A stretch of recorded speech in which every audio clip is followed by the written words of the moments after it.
Sure.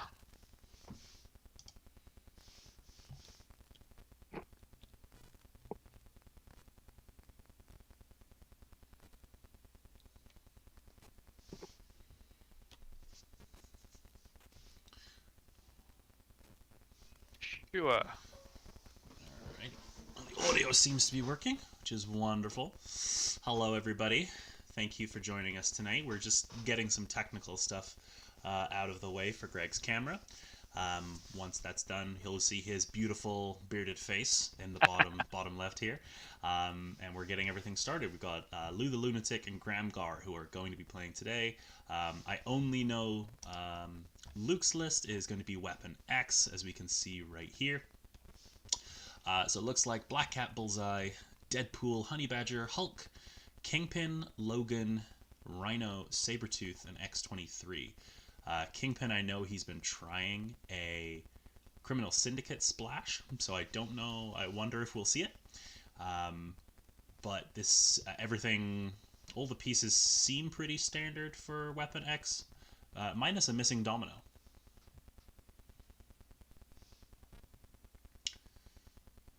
I know Luke tends to favor DeadPool over any other characters. 'Tis his handle in the Discord.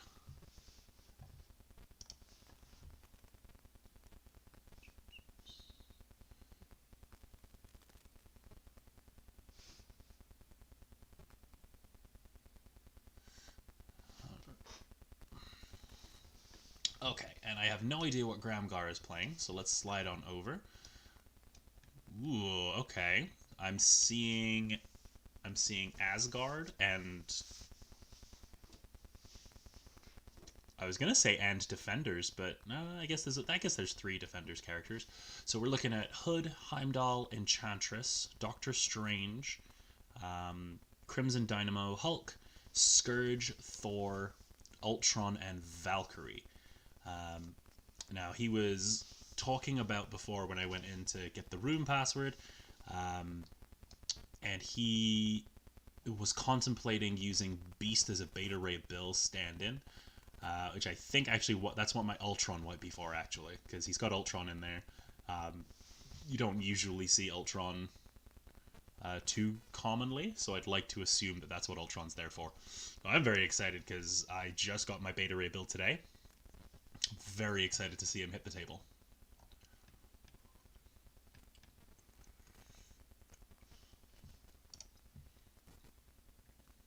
How we doing, Greg? We're good, we're good. I'm trying to get Discord to talk to this camera. The camera's actually connected and working, because it works through things that aren't Discord. So, hey, we're just going to keep fighting, and then if not, we'll do the classic, take it out, plug it back in again.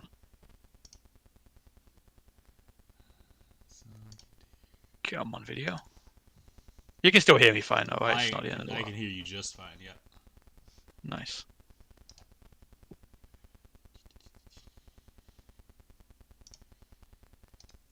I just know that there's a way that I can remove me. There it is. Perfect. I can remove me from that, so then I can just have your camera show up at the bottom there. Weird.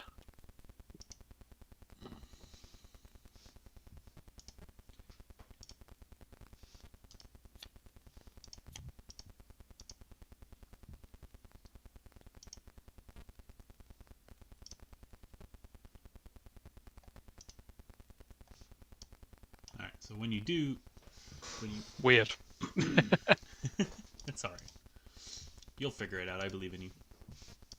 I think we've just fixed it. Don't ask me what I actually did to fix it. No problem. Alright, so it looks like we've got a priority roll starting. Ooh, do you think I can turn on... I can turn on stream review. Love stream review. First time actually using it for streaming. It is a great quality of life little feature on the TTS mod. Yeah. I think... But even, I mean, not that I play on TTS too often, but I didn't like it when I'm playing. Like, just to track tactics cars and things like that is perfect. I completely agree. I've played a few games on TTS, and I find that the TTS mod for this game is second to none. Oh, it's unbelievable. No, it's absolutely superb. Absolutely superb. The Star Wars Legion one's also pretty good, but the issue with that is model count, right? So Yeah. Your average squad in Legion is more or less the size of an MCP crew. In fact, it's larger. So moving like 30 miles a turn is less than pleasant. Yeah, I agree. I tried. I made mistakes. I tried playing Warhammer on TTS once, and oof, Oof, oof. oof. That's all I've got to say. Okay, so we got the board set up. Looks like we're using emergency at Grangar's terrain. We've got a good old size 4 piece of terrain sitting in the middle. Thor is going to absolutely love that. Some size 3 around the outsides. Some nice spread of 1s and 2s in the middle. Good old standard board.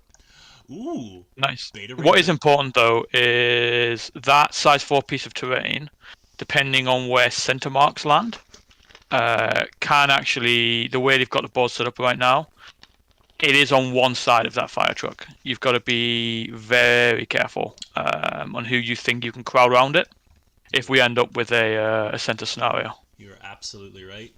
That can be placement can be very very pivotal there. I actually haven't had a chance to look at crises. I wonder. I quite a few of them will be using these. We've got demons downtown, intrusions, superpowered scoundrels from Luke, and then from Gramgar we've got sword base, not necessarily useful. Mutant Madman and Portals. Okay, so two different game plans. Okay. Two different game plans just from the crises there alone. Which is interesting, right? Because you think there's a lot of similarities between Weapon X and Asgard in that they kind of both. So Weapon X, you got lots of healing factor, right?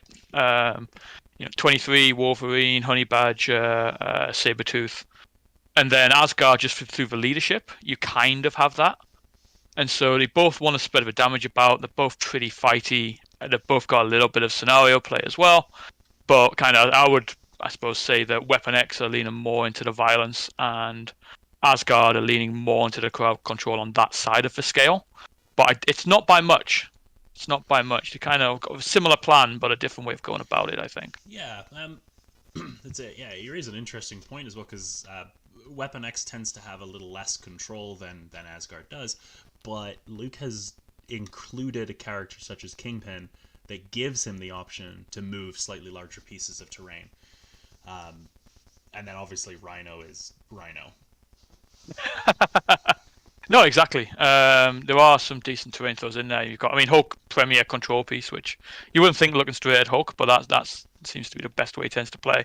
Yep. And you're right, Kingpin. That 2-power throw is pure money. Just two. The difference between 2 and 3 power for that throw is fantastic.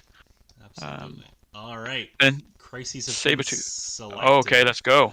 We have sword base for our secures. And for our extracts, we have Paranoia Pummels Populace. Now, this is one of the newer ones. Actually, both of them, I guess, are technically new. Sword base got changed to 4 points, and Paranoia is a brand new extract. Have you had much of a chance to play the new sword base or Paranoia, Greg? Do actually. In fact, they were both in my current X-Men roster. I really enjoy them both. New sword bases is I'm gonna go out on a limb and say most improved Crisis. I despise sword base, and again I play a lot of X-Men. Like it should have been, absolutely fantastic, but I just hated playing it. And the new one is, so good. It was so good. I think it was the only Crisis in the game that was one of those win more. So like you were already winning with it wasn't even a controllable victory points. It was 3 or nothing. And then you would push your opponent's key piece out of the way. The changes that they've made, significantly better. Now you get a victory point for each point. The winner still gets to push a piece, but I feel like that's just part of the flavor of this Crisis. Exactly, and that win more a lot of times came down to a 50-50, which just in a competitive environment does not feel great. At Completely least agree. with some of the other pay to flips, you know, you might like, let's say all Deadly Meat is probably closest comparison, right?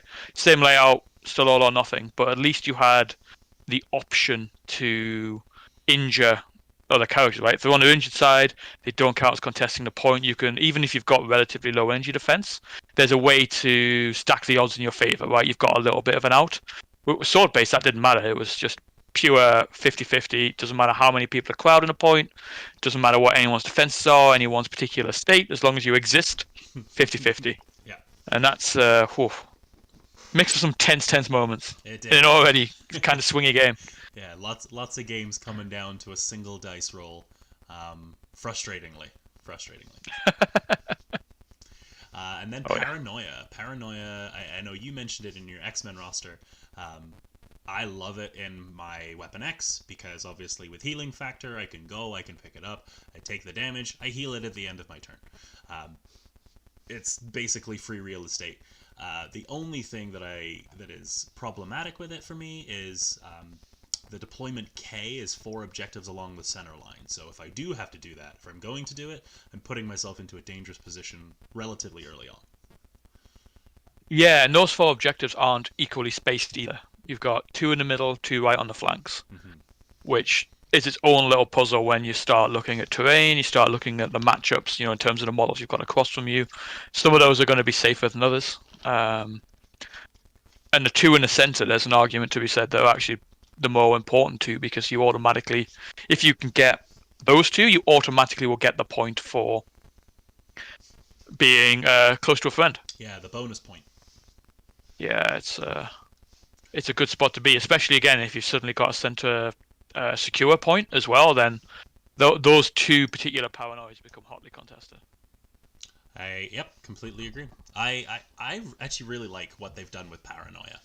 I think we were lacking with extracts for a while, and I think we only had 9 at a certain point, but we had like 12 secures. So they took a big risk in introducing a new extract, and I think they've done really well with Paranoia. It feels good, but it doesn't feel as exploitable. Let's say Wakandan Herbs was, or the old Evacuate the Citizens. No, indeed, and we'll spare some horrific war stories with those crises while we look at these clues. Absolutely. So it looks like the players are both setting up their teams right now. We've got a 4-on-4 matchup. Absolutely wonderful.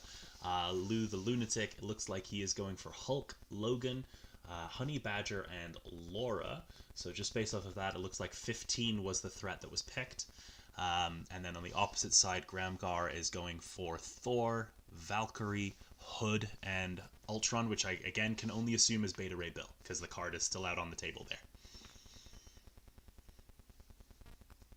Yeah, it's got to be, right? I mean, that's potentially why they're actually playing tonight, which is release day, instead of, say, yesterday, right? Which is still perfectly fine for the league, but you wouldn't have had no Beta Ray Bill, and he is a bit of a star for Asgard. And unfortunately, really does put Hela right into the bin.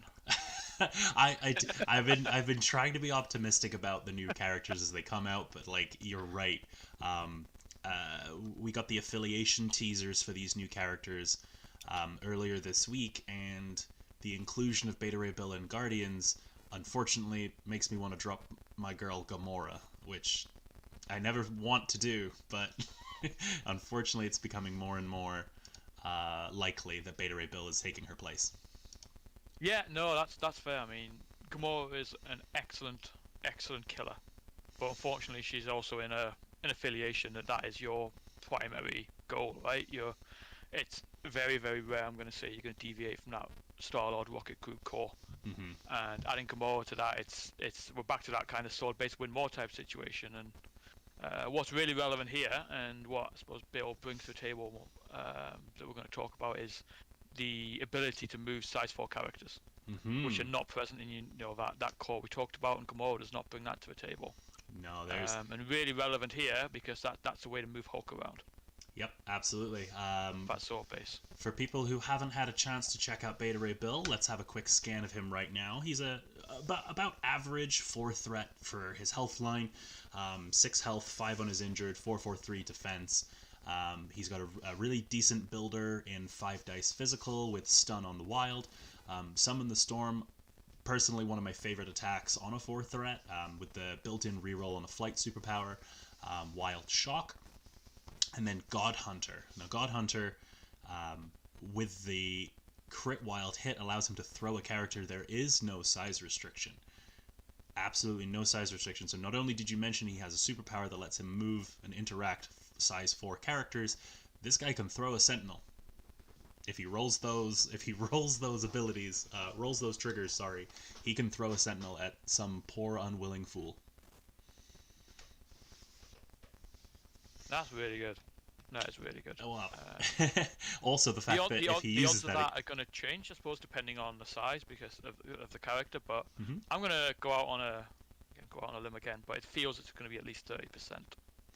Well, he gets a number of dice equal to the character's size. More than I think, actually. So if he's rolling this against the Sentinel, he's rolling 10 dice. He's rolling 10 dice. He needs a single crit, wild, and a hit, and then he gets to throw the Sentinel after the fact. Long story short, bring brace. Okay, so players are starting to deploy. It looks like Gramgar... Have I got the sides of the board mixed up? I think I've got the sides of the boards mixed up. Yeah, I'm going to switch around like this. So now they actually match the characters at the top there. So on the right, we're going to have Lou with his Weapon X, and on the left, we're going to have Gramgar with his Asgard. It looks like Gramgar got priority. He's deployed Hood already, and he's deploying Thor now. Meanwhile, we have X-23 lining up on the left-hand side, looking to interact with the console and the disturbance. Yeah, this is actually interesting that we've got there from Lou the Lunatic. Because he's taken Honey Badger, he really, of these 4 disturbances, he can only ever pick up 3 of them. Mm-hmm. And that's, on the other side, means that having, Gabby and Laura want to kind of, it's a good way of getting that bonus point without, interrupting the synergy of your crew. Logan, he wants his rerolls. He doesn't want to be near anywhere else. And Hulk, of these 4 models, he's another one that actually kind of wants to hang out by himself and dominate his area of the board. So that kind of works out, but I'm a little bit concerned about being able to... You only get 3 chances to flip a space. Yep. Now, this is an interesting... So, I've played a bunch of Weapon X myself, and I swear by the Dossier. I think the Dossier is a great card. I think it allows you to trap your opponent. I know I know that not a lot of people agree with that. I think some people believe that Dossier is a trap for the person bringing it. But in this scenario, what do you think of the Dossier? I like it, actually. I think, again, only 4 models, and I think no matter which model it goes on, I think you're happy. Hood is probably the weaker one to go down, simply because he doesn't have access to Odin's Blessing. Mm-hmm. But he's also going to be distance, right? Distance is going to be his friend. After that, I'm not really sure, because there's not a lot of defensive tech in Asgard, right? Like, Beta Ray Bill has got his reduction, spend a power to reduce damage stuff by 1. And then there's Odin's Blessing. Apart from that, a lot of Asgard defensive stuff is purely raw numbers. Mm-hmm. And with MCP dice, actually, I feel like getting that Dossier in, especially in this particular scenario loadout, we're tight box in the center with sword base. The disturbances are going to want to make models kind of clump up and stay together anyway. You don't really get rewarded in any fact. You get actively punished for moving away with a disturbance. Yep. And so I think it's actually a great pick. It's going to be hard to escape, and it doesn't matter with the Dossier. It's really important to know. It doesn't matter who actually dazes the model with a Dossier. Mm-hmm, that's correct. It's for someone else to pick it up. All that matters is who picks it up. Personally, I really like having Logan play the Dossier, because having his rerolls stack on rerolls always feels really good. But then you're absolutely right. It doesn't matter who really picks it up to benefit from it. I think they can all, at least in this game, we're only going to see 2 potential characters pick it up to benefit from it, because obviously Honey Badger can't interact with it.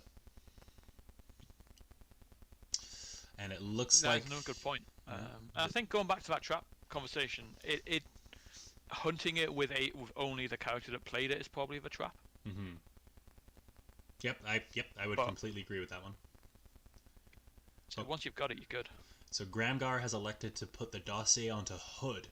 Um, I do agree with that. I think that Hood possessed with his -2 damage can present a bit more of an obstacle. And I think it might also have something to do with the fact that Logan is placed towards the top of the board and Hood is placed towards the bottom of the board. They're a little separated. He's probably very scared of Logan. Yeah, and just in terms of how the interaction is going to work between the transformation on Hood and Logan's place, Logan is always going to place near Hood, and then when Hood transforms, he's never going to be out of range of Logan because of the range 3 attacks. Mm-hmm. Whereas if Lou played the dossier with Laura and he places it on Hood, Hood can transform out of Laura's range. Not quite if she's done Claw Rush, but if it's a standard strike, he can jump back out unless the positioning is bang on from Lou. So, no, I think good choice with Logan taking it, and again, good by Gramgar to place it on Hood, who I think is really the only support character we've got here, right? Yeah. So I would hazard a guess. I wouldn't feel too bad about playing Beta Ray Bill or even Thor on those back points, given they've both got relatively solid range attacks. Not Absolutely. great, but solid enough looking at the 4 models we've got here. No, I agree. Beta Ray Bill's got the range for potential storm, potential shock. Doesn't have a flight target to generate the rerolls, but it's still a decent attack. And then Thor obviously can throw his hammer real far. Speaking of Thor, it looks like Thor is the one who is starting us off. He looks like he moved up, has interacted with the sword base in the top left. When there are no enemy characters contesting, you just simply take it over. So that's what he has done there. And then I think they're just debating his second move. Yeah, because that center point is mighty dangerous when you're looking across from a Hulk and Logan. I've seen you multiple times talking about the good old turn 1 Hulk move throw. Just to and you've got that size 4 fire truck right there, which is perfect for it. Even if you're not going to throw a character backwards, which is probably what I would actually look to do in this situation. Feed Laura and Gabby, particularly Gabby, who's really got nothing to do on turn 1. Even if you can't do that, throwing that size 4 fire truck into Thor before he throws it into you. Mm-hmm. Cause that's the only way, really, that Lou has got to get rid of that fire truck. That's true. I think I would throw the truck myself as a almost defensive measure. Just get it off the board, especially when you don't have priority. Just checking the chat here for a quick second. Bojazz, no idea TTS could do that. Yeah, there are some really cool TTS mods. Star Wars Legion, as Greg was mentioning earlier, and Marvel Crisis Protocol have some of the best mods that I've ever played with. Todd says he will be my hero if that's actually Ultron. No, it's not. He's got the Beta Ray Bill character out. I'd love to see Ultron, but I actually want to see Beta Ray Bill a little bit more. Mr. Schick, can you rotate the camera view? Yep, I think I did that. I think we got it right. So now we've got the players on the correct side. And then David says, damn, that's a really nice TTS setup. Yeah, it looks fantastic.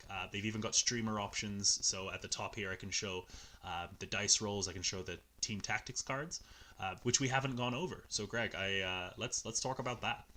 Gramgar has brought Patch Up, Odin's Blessing, Follow Me, Escort to Safety, and Doomed Prophecy.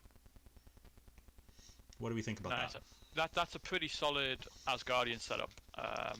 In these split scenarios, I'm actually a little bit concerned with Follow Me, of all things.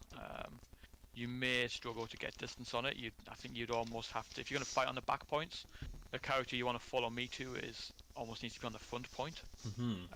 If you want to efficiently dump it off. At the same time, Escort for Safety works perfectly in reverse, right?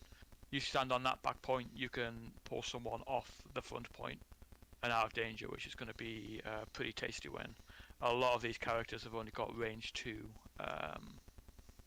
attacks. Yeah, Escort to Safety is pretty decent, particularly in this matchup. It doesn't have No, sorry.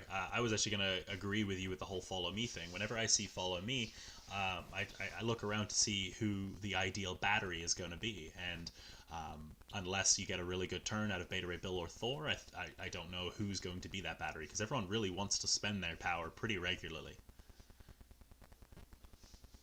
Yeah, it may end up being Hood, or it could just be, classic MCP Dice Spike.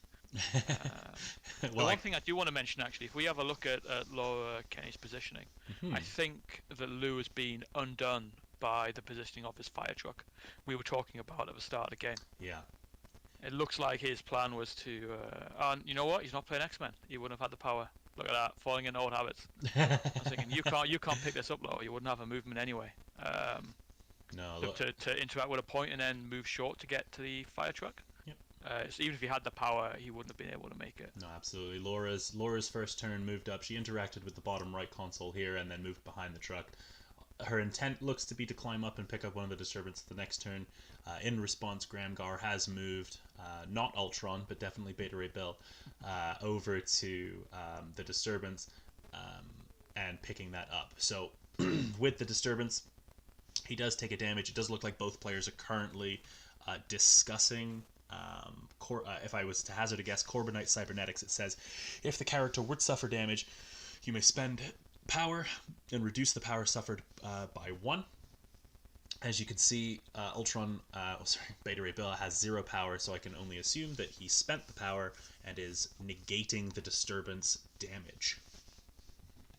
Nice. You see, I didn't realize it was one of the few instances of that actually reduced it to 0. Yeah, exactly the same rule as Kingpin or Juggernaut. Juggernaut. Yep, exactly. That's actually really, really good. I actually thought he'd used the Asgardian leadership at the start of another activation to essentially heal the damage, which is in that particular instance would have been almost the same, but being able to double up, really, really good. And while Lou is looking to move Logan, let's go over his team tactics cards. We've already discussed the dossier. Are you sure you want to remember the affiliation card looks like it's stapled to Laura? I can never argue with that. Other cards we have are No Matter the Cost, Exceptional Healing, and Gamma Launch. What do we make of those? Gamma Launch is the one I find interesting. I'm not sure who the best target is there. I would assume it's Logan, but that's like all of Hulk's power and we're in a pay to flip. So I think it's a card you do better with turn 1, or historically has been the basis of some turn 1 plays, and that's clearly not been the case, and I think if Lou played it here I would have regarded it as a mistake anyway. So he's done a good job not doing that. I'm curious to see what happens later in the game if there's some kind of clutch Gamma Launch play. I'd be really excited to see that. Yeah, I think I agree. It's a really cool card to try and like catch someone off guard. The later the game goes on, I think you're right. I think Hulk offers too much threat early on in the game for it to be an essential turn 1 play. However, speaking of essential, obviously Exceptional Healing, both players bringing an Odin's Blessing, and then No Matter the Cost.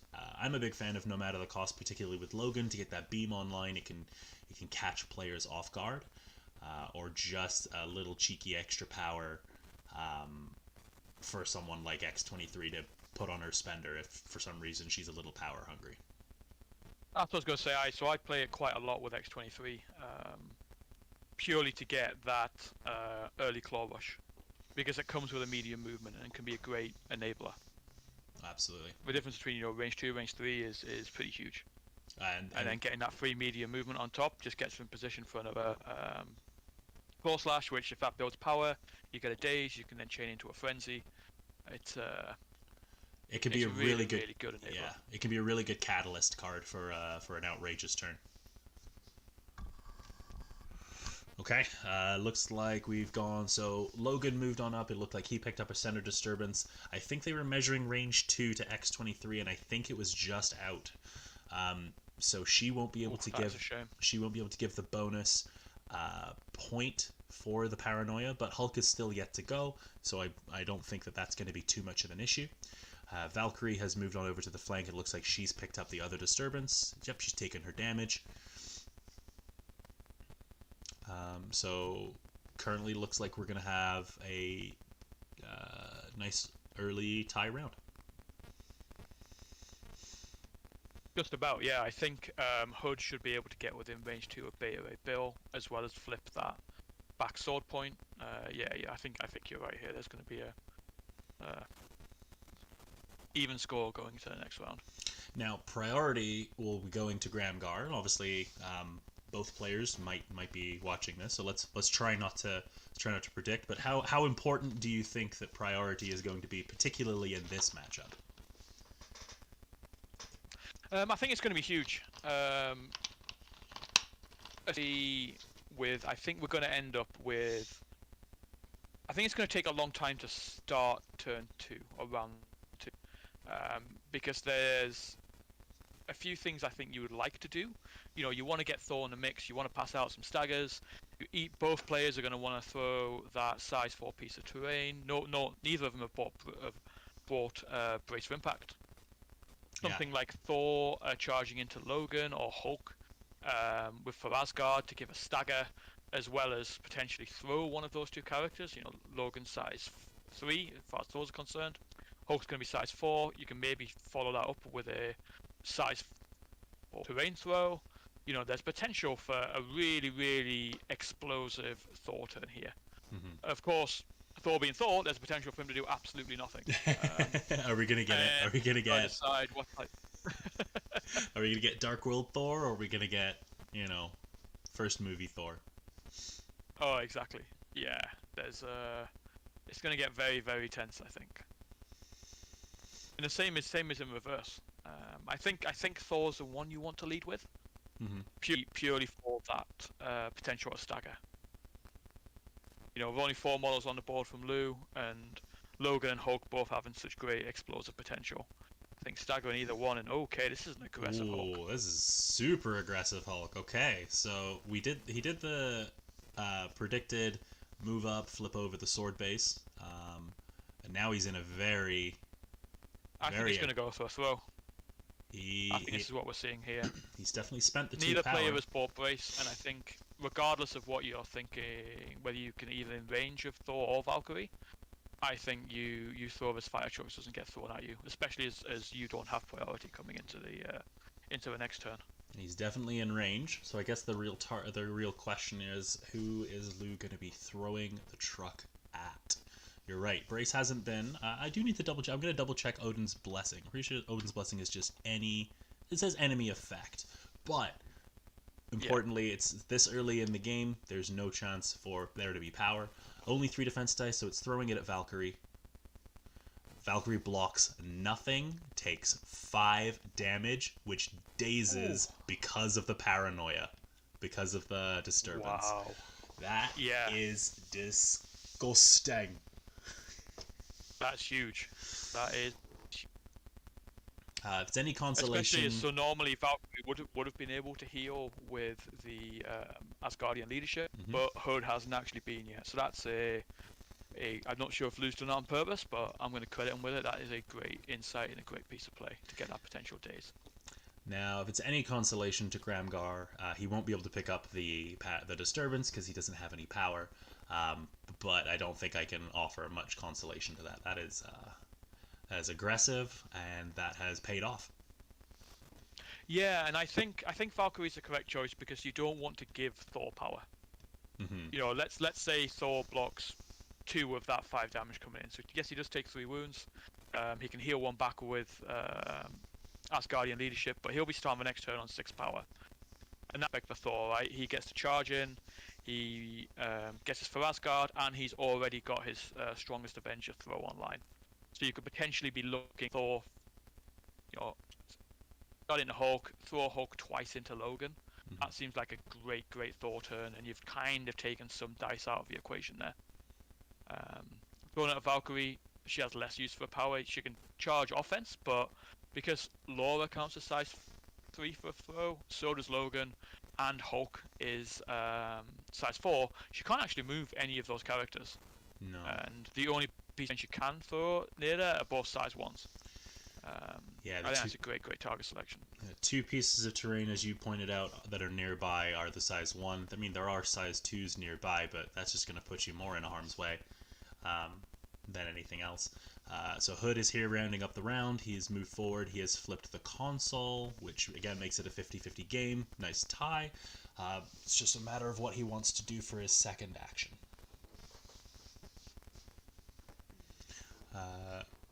Yeah. Mr. Schick, yep, that was extremely brutal on Valkyrie. When the dice decide that a fire truck is gonna ruin your day, there's not a whole lot you can do about that. And then it's interesting here that Gramgar hasn't elected to move a little bit closer to Bill for that extra point. Looking at the way the board's shaken out, I think he was pretty safe. I think he'll still be able to contest that sword base and that extra bonus point from Bill, especially as he's an extract down now, right, from where he could have been. Mm-hmm. And Laura looks to be out from a claw rush. Yes, Gramgar was measuring that. I think the play was very specifically to make sure that Laura was outside of range 3. Sorry, you first. Go on. No, I'm curious to see how close he could have got to Bill, as plus contest that, plus be out of range 3. That would be. No, that's true.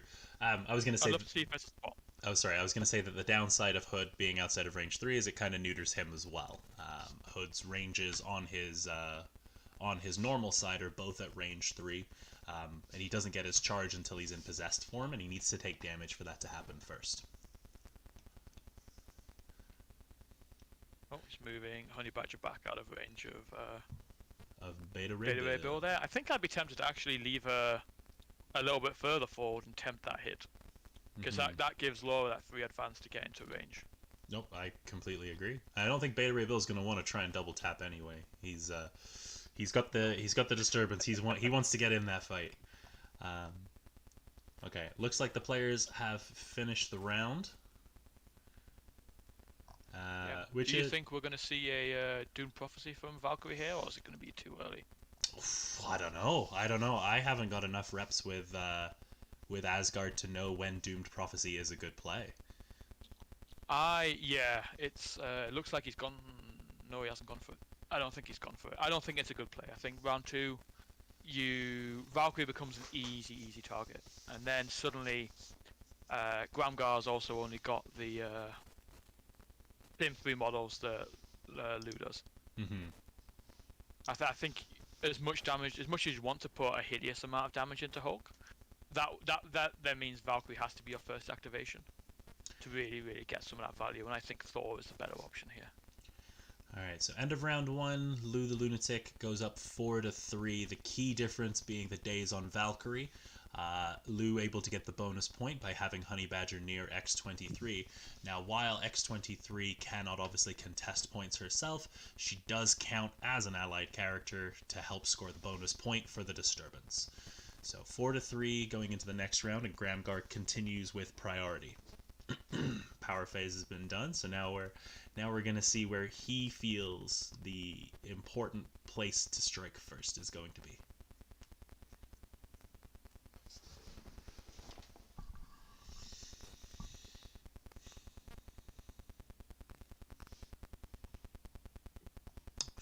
Ooh, he flipped it.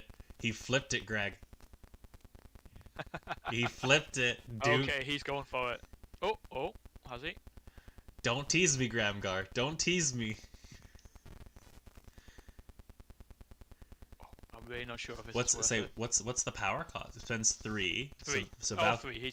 He's got plenty of power to do so. Okay. I think he's going for it. Valkyrie just spent a butt ton of power. I think she's doing it. I think she's charging. You know what? This might be? This might be a follow me into Thor. Ooh. Okay. Well, she's moving up. She's moving herself past Hulk. Sorry. Yeah. So this will be a charge into Hulk, I think. I think she might be trying to get into position to Logan. Interesting. She spent more power, so I think she's doing a Dragon Fang, or she's doing a Warrior of Legend. 2 power, I think that's going to be Warrior of Legend. You're going to roll all those dice. I think Warrior of Legend, being able to generate more raw hits, is, I think, going to be the better option here. That is a lot of dice. That is 8 dice. Yeah.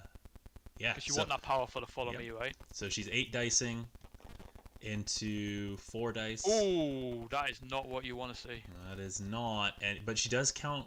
So Warrior of Legend, for those who are unfamiliar, will allow her to modify some dice. She can change a dice to hit for each crit and wild that she rolls. She's only rolled a single crit so far. Oh, only 2 successes. And that defense roll is monstrous. Yeah, that's a. And I think this is a Doom secondary attack. This is a I didn't do any damage, so I'm gonna try again. And it looks like from the numbers we've got there, no memory tokens spent either. No memory tokens. I think you're right though. I think the target must have been the Hulk. Okay, a little bit better. 2 crits and a hit. Still no wilds.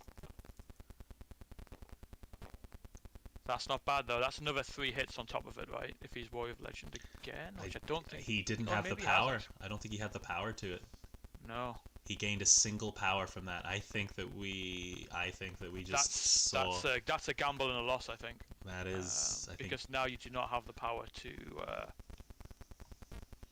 do you follow me into Thor. He doesn't have the power to do anything. I think we're going to look at a dead Valkyrie again at this turn. I'm not even because now, go on. I was gonna say I'm not even sure Valkyrie gets touched for the rest of the turn. I think the only reason I think she does is because it's a similar issue that I think Gramgar and Luva Lunatic, they both have Odin's Blessing and Exceptional Healing, and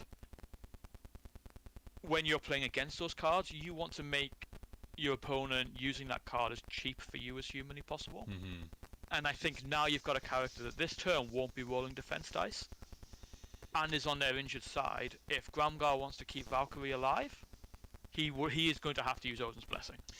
Now, does Doom Prophecy mean she can't roll defense dice for the rest of the game? That is true. That is true. Is the rest of the game. My apologies. No, that's okay. Yep. She gets the offensive buff for this round, but she gets the defensive debuff for the rest of the game. And so it's a high risk, high reward. Yeah. It's a high risk, high reward play, and unfortunately, the risk is outweighing the reward. Yeah, I think going for that for Asgard to try and stagger Hulk is, or even stagger Logan. But I think Hulk would still be the one I would go for. Just because of where Logan's placed, like you're not going to escape it. He's on your targets. Well, players seem to be in some sort of discussion right here because we haven't really moved on to the next action. No, if I was Gramgar, I'd probably be lamenting that awful Valkyrie turn. I would not blame him in the slightest. No, absolutely. Like, I have had rolls like that. It's just made me want to just stop. I just want to go home. For me, it always seems to happen whenever I actually use Hulk Smash out of any ability in the game.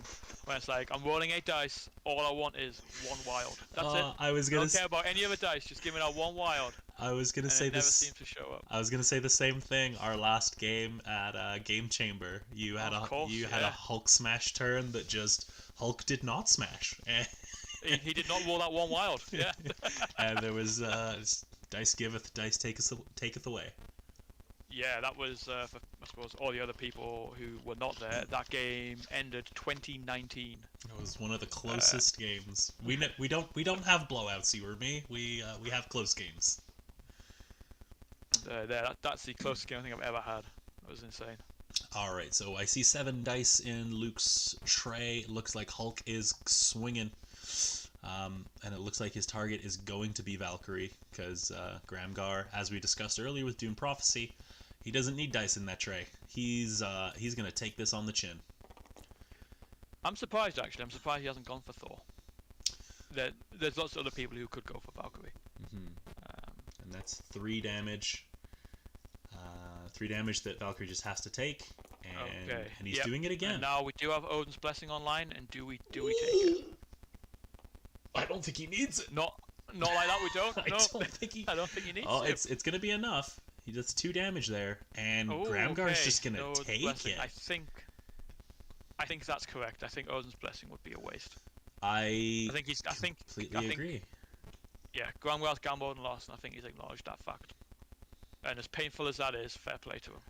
Yeah, it takes a certain amount of mental fortitude to especially after the turn that Valkyrie had in round one, to just be like, okay, this is not Valkyrie's game. Let's try and mitigate my losses, refocus my resources, and not tilt off the face of the planet. Like, Valkyrie wasn't going to win in this game, but Thor or Beta Ray Bill still could. Exactly, exactly. I wonder if that second attack was maybe. I don't know. I would, but I'm going to ask you this question: if after that first attack went so poorly, would you walk onto the back point and try and flip it, or would you double down? If I was Valkyrie, Yeah. uh, yes, I absolutely would have. I think my positioning would have been a little bit different as well. I think Valkyrie played a little bit too conservatively. I think if he was going to be playing Doomed Prophecy and playing super aggressive, like, you might as well go contest the back point straight away. So I would have probably used my charge to get closer over here, seen the first roll of the attack, and then decided from there. I think you're right. I think after you kind of cut your losses and you're like, cool, well, if you want me, come back to this point. There's no one contesting it, so he could have flipped it for free and given Lou the Lunatic some hard choices to make. Exactly. None of those characters from Lou want to go backwards, right? Exactly. Especially now that Thor, now that Valkyrie's out of the way, Hulk's used his 2 attacks. He's now gamma leaping onto the objective, spending a power, and he gets to flip that point for free. Is Thor contesting it? No, he is not. So Thor used his first action to move onto it, and then used his second action to move it back. I think. Okay, interesting. Just because his positioning behind the lamppost, I think he was anticipating Hulk trying to throw the truck at him. Interesting. Okay. But with that gamma leap, again, we've got a great little line opened up now. Yep. Again, I know these are all being used offensively, but I think even as Thor's going away. Oh, interesting. Okay. Not a bad idea. No. Now it forces. No, it's for Asgard. It's a strange one. It does force for Asgard, yeah. But I think, again, just saying before, I think a defensive throw is worth considering. But again, we'll open ourselves back up to that for Asgard into a character throw of Hulk. Mm-hmm. All right. So at least with the for Asgard, he's already spent the power, or he has to spend the power. Mm-hmm. So how does Gramgar recover from this? I think he's going to turn his eyes to Mr. Beta Ray Bill, and against the Kinneys, he's got a toll task. Like, his defenses are pretty good, but obviously Honey Badger can help lower those a little bit. Yeah, and while he will be out of range of Laura, the no matter cost opens up that claw rush into a strike that we were discussing a little bit earlier on. So there's options. Even though Laura is kind of looks like she's out of position, I think she still quite nicely guards that back point. Mm-hmm. Although neither of those characters have a way to move Bill off that back point if he moves there. That's true. But it looks like we've gone for Thor. Yep. Thor he spent the 3 power for Asgard, and he's lining up a hammer throw. I guess he's banking on getting 1 damage on the Hulk. Let's hope Thor's dice are a little bit hotter than Valkyrie's. We got 2 hits to 1 block, so it'll generate the power needed for a hammer throw, unless and the stuff. Only for Hulk. Yeah. Ooh, your camera went a little bit funky. Or sorry, your audio.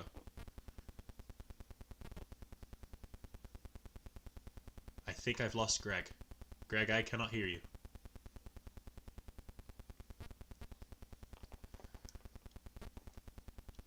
Okay, well, hopefully it can get Greg's audio back. And it looks like we've gone for a hammer throw from Thor, targeting Logan, probably just looking to apply the shock. And oh my goodness, he spends a memory token. He gets 2 crits, 2 wilds.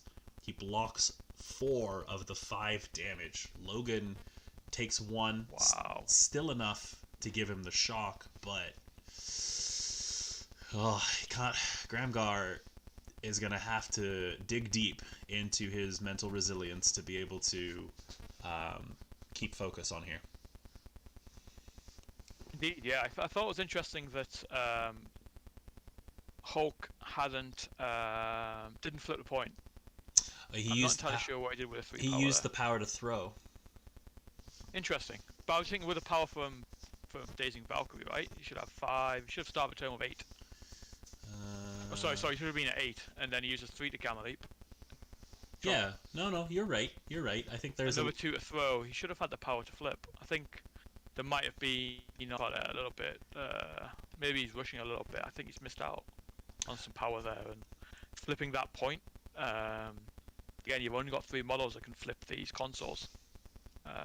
That's a big opportunity if he's missed it. I think so. I think you're right because if he had the extra power, the throw from Thor would have meant that his action economy would have had to be a Farazgard into a move to secure the objective, which then puts you in range of, which probably puts you in range of Logan. I don't think it for sure does, but it forces Lou's hand a little bit more, or sorry, it forces Gramgar's hand a little bit more. But instead, the Farazgard turn has put a point of damage, a couple of points of damage onto Hulk, who is now staggered, and Logan is also shocked. Bojaz, everybody panic, commentator down, everybody calm down, commentator's back.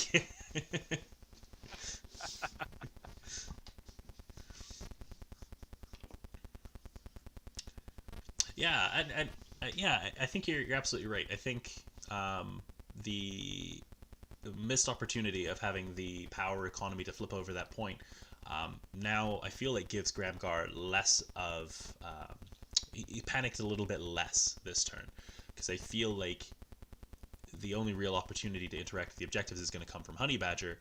It's going to come from X-23, who now has to move into a more dangerous position. Looks like we've got Logan going into Hood here. Yeah.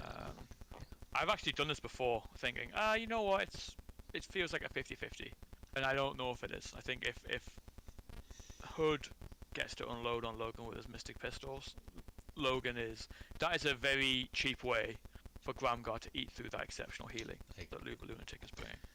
So it looks because like of those shots, you really only need 1 spike. And this I is think Lou will the be tempted to spend it. dossier reroll here. So Logan is going to be doing 4 points of damage. I believe that Hood is in cover. So Hood will only be taking 2 points of damage. Cover works by being behind a piece of terrain. Oh, I guess he's not in cover? He should be. He definitely should be. Yeah, unless I'm mathing wrong. 1, 2, 3, 4 to... Yeah, he should have only taken 2 points of damage there. But the best part of Logan is... Pierce. That looks like it's a Pierce on Loveable Lunatic's side. You are absolutely which would cancel correct. Out the cover. Yep, you're absolutely correct. I swear I play Logan. And now has Lou... So Logan being up there is really good. It stops random pieces of terrain to be being thrown. Mm-hmm. But is he within range 1 of that sword base? I'd like to assume that that was part of the play. Because I think he's got a little bit more mooty into that dumpster if he needs to. It's going to be tight. It's going to be tight. Now the real question is, after the place, how Gramgar is going to choose to transform. I personally love Hood. I put a lot of reps into Hood early on. When he came out, I tried him in some Shield rosters. I've tried him in a couple of different rosters, and when he puts damage out, it really hurts. He is rolling for the sword base and has taken it over, so I guess he is within range 1. Nice. Good. That's a nice play. Because now Hood also was elected not to transform, which I think, given the rapid fire on the Mystic Pistols, I think is the correct option here. Yep, I think so too. He's just checking for what looks to be Dark Lightning range for the additional damage, which again potentially is a mistake because that puts Laura Kenny on 2 power, which opens up Claw Rush just from her own resources. You don't have to worry too much about playing no matter cost. Mm-hmm. I think, he's out of the range 3, so the Dark Lightning is less likely to hit. But he does, Hood on his normal side does have double Mystic attacks. Logan only rolls the 2 Mystic defense, so at the very least you're going to burn through the remaining memory tokens. Yeah, and there's an interesting decision here. Do you go and get that other disturbance with Hood? I don't know if you do because of his wounds, as tempting as it is. I think it is just sitting there. Yeah, I think we're going for a Dark Lightning now. Although he's debating a Dark Lightning, but I think pistols, I think, are the correct choice here. You want to get rid of that exceptional healing. This is a great way to do it. Well, he's eyeing up the card. Both players have measured 3 from Logan. So Logan has his innate rerolls online currently. It looks like he's using the Asgard affiliation. Spends 1 power to heal 1 off of Hood. Very good way to mark this if you're a player on TTS or if you're just a new player in general. Use a token, mark the affiliation. It is only once per character per round. It's a very courteous thing that you can do is to just mark it. That way both players know which character has interacted and no one accidentally does it twice. So now it does look like we are doing a rapid fire Mystic Pistols into Logan. Only 1 success, but it is the rapid fire trigger. And that's what you want here. I think you're looking for a spike, and you're hoping you get 4 opportunities to do it. Now, the cool thing about this is as long as he gets the rapid fire triggers, he makes 4 attacks, and Logan only has 2 memory tokens, which he's already spent 1 of. So I think you're right. I think this is a really good way to like burn out all of the defensive resources in one go. Alright, so this is the rapid fire attack now. And that's what he's looking for. 2 crits, 2 crits and a hit. But Logan uses the other memory token and gets 2 crits as well. And let's see how his conversion pans out. This is big. Another crit per player. So that's still 1 point of damage going through. But like, Jim, you want a spike, but you want it to be asymmetrical. Yeah, spikes are only fun when it happens in one direction. Alright, so secondary attack looks like it's going in now. Logan just down to 2 dice. Gets the crit, gets the rapid fire, very important. Logan gets nothing, 2 skulls. So 2 more damage going through. Logan's taking this on the chin. Obviously, exceptional healing is here, and I think that's what Gramgar's best case scenario here is just to burn exceptional healing. Yep. 2 successes. And there's no one. Do Logan? Oh, you know what? That's what they were measuring. They were measuring range 3. Give me a second. Blocks the 1, so. Alright, takes the 1 more point of damage. Logan's ability, Get Out of My Head, does a damage to other allied characters within 3. I always forget the range of that. I always assumed it was 2, but that's why they were both measuring 3. And it's mandatory as well. Yes, it is. So there would have been no way to stop giving X23 that extra power. So just like you predicted, Hood does the double attack, and it looks like he's rolling to take the portal back, and does not get it. So Hood, he puts a good amount of damage onto Logan, who has already gone, which means he can't healing factor it. Gramgar is going to be getting priority next turn, so could potentially act on that. But I think he would have felt better if he burned at least exceptional healing.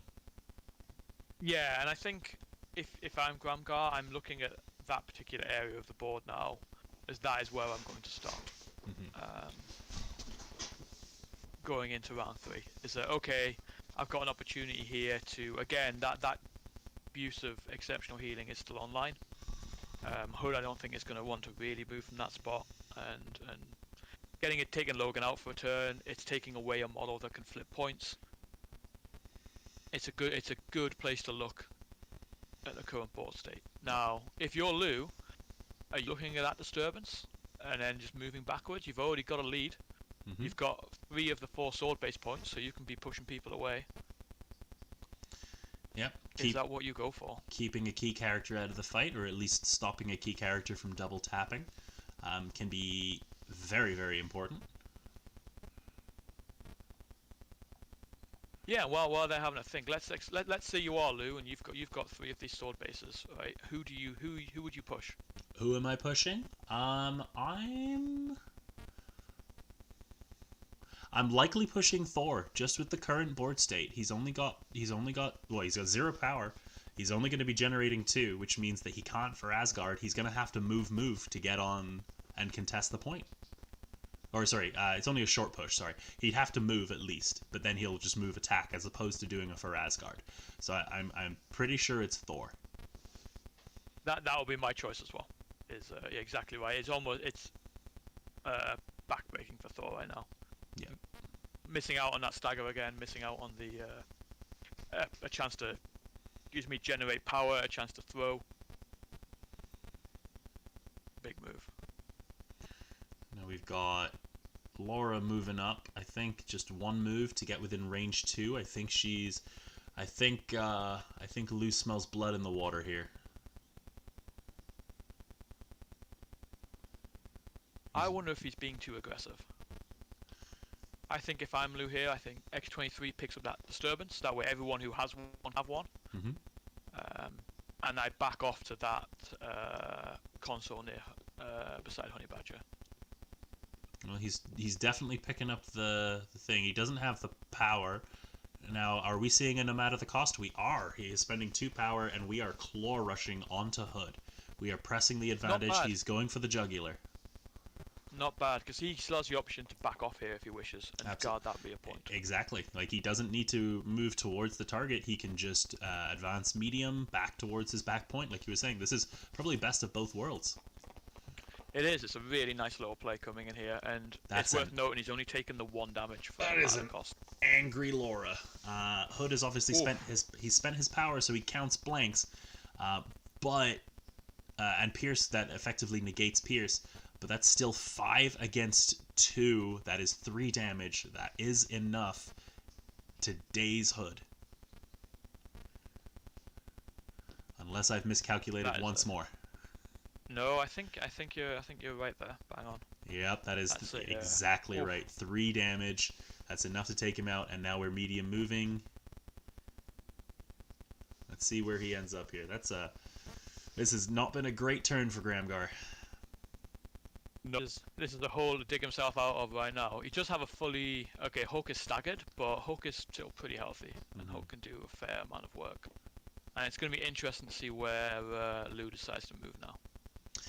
He's got the interesting choice of picking up the dossier as well. The medium move does have to happen before he tries to interact with the dossier. So I guess we'll see if that influences his decision any. So you've played a lot more Weapon X than me. Would you go to try and pick up a dossier with Laura here? She doesn't have the power, actually. She doesn't have the power. No, she doesn't. Oh, do you have to pay a power to pick up a dossier? Yeah, you do. It's still an interactive objective. No, I wouldn't. I think his placement for the dossier is fine, and I think it goes on Logan.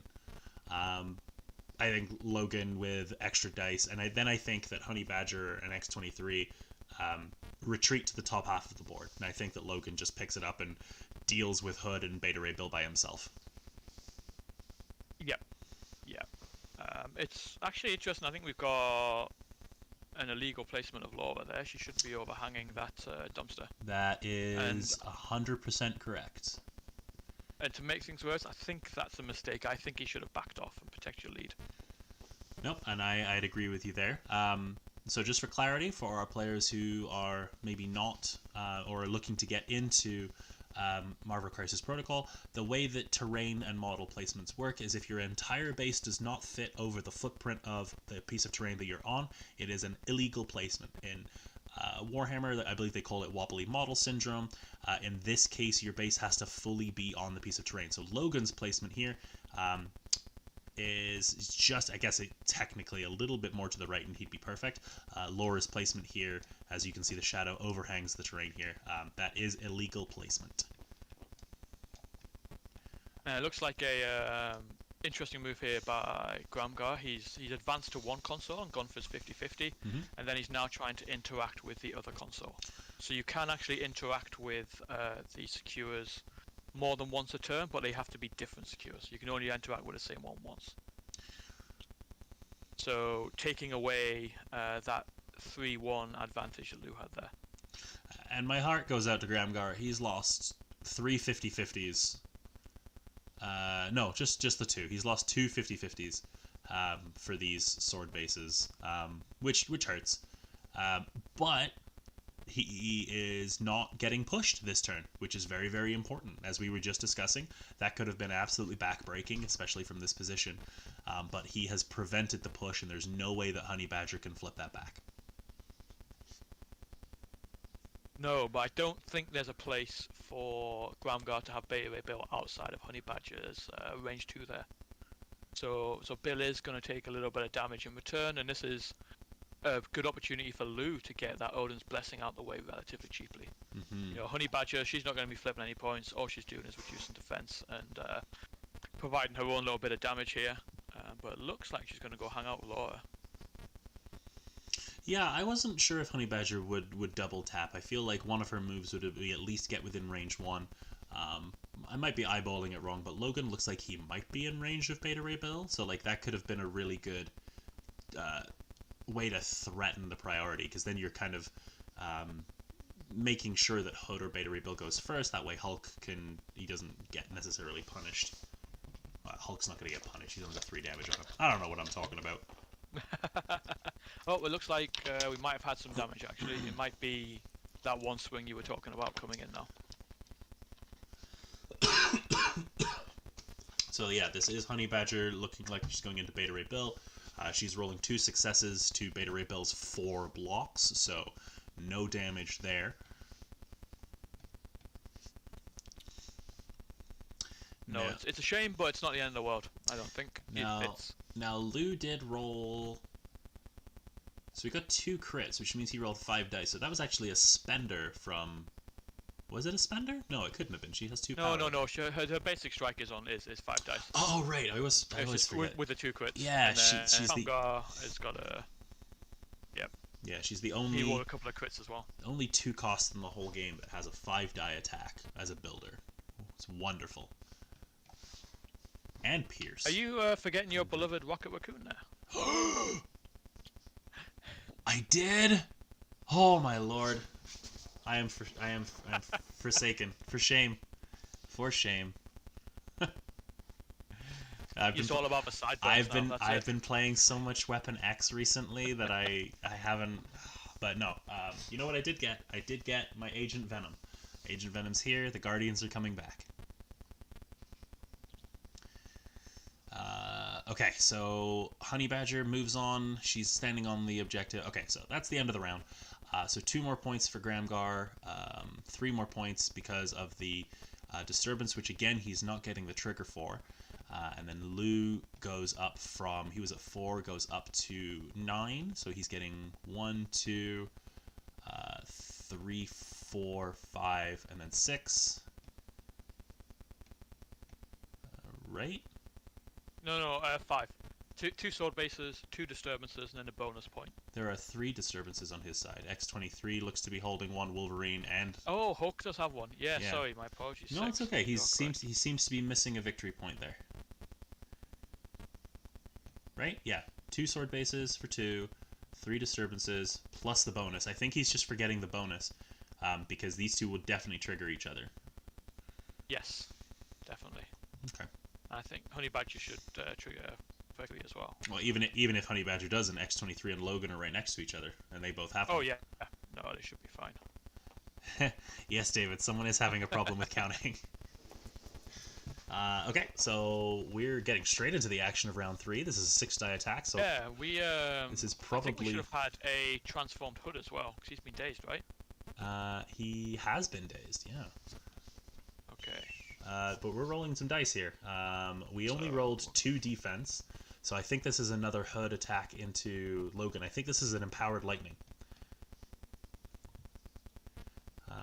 So Gramgar did get the Wild, so that's going to be 1 damage onto Honey Badger and 1 damage onto X-23. And if it was the Empowered version, which is actually what you should be using with yep. Possessed Hood out, that would actually be 2 damage apiece onto each of those models. Yep. as well as the mystic attack damage. That would have Yeah, he would have been rolling. put three damage into Honey Badger and X-23 for one action. Yep. On top of whatever he does to Logan. That's really good. Hood's actually a really good card in this matchup as well, because Blue doesn't have a way of turning him back. The only way to get him out of possessed form, unless by using Dark Empowered Lightning, is to hit him with a Mystic Attack, which Blue can't do. But it looks like the damage is going to be spread around. Logan only took the 1 damage because I saw him roll his defense dice really, really hot. But on the plus side, that does mean exceptional healing can't be used on the next attack. That is true. That is true. Which is a little bit of a double-edged sword, I think. I think if I was Gramgar, I'd love to see it get used. Now, what is he exactly for that? What is he measuring here? Is Hood leaving? Is Hood running away? I don't think he can get away from anyone that's there. Maybe Gabby, but he's packing his bags. I think he's trying to get in range to heal. This is a follow me. This is a follow me. Oh, he does have the 6 power. Is this the time to do it though? I think I would have done. Logan there. Sorry, I know it's a classic on 1 with MCP, but you might cut out again. Could you repeat that for me? Saying I think I would have doubled down to Internet. Or at least gone for the days. Okay, so he's moved. He's spending the 6 power. This is a follow me play onto Thor. So now Thor is going to be going. And let's see what Lord of Thunder decides he wants to do. And he's rolling 6 dice. He's going straight into Hulk. And he's getting... okay. Right, he's getting a Yahtzee there. Hulk's rolling nothing. And Thor is rolling 4. So I think this is going to be Hulk, not Puny Banner. Or is he just going to take the 4 damage? He is... deciding. He is spending 4 power, and we are doing Hulk, not Puny Banner, which allows Hulk to re-roll any number of his defense dice, including failures against physical or energy attacks. This is one of the huge changes that they made to Hulk in the big update that they made, which makes Hulk significantly more tanky and overall just way more badass. And he turns a nothing into 4 defense. That's a tilter. Ooh. That's a tilter. Yeah, it's gotta be bad. Oh no. Okay, well, what's Thor gonna do with his second action? He's looking to throw.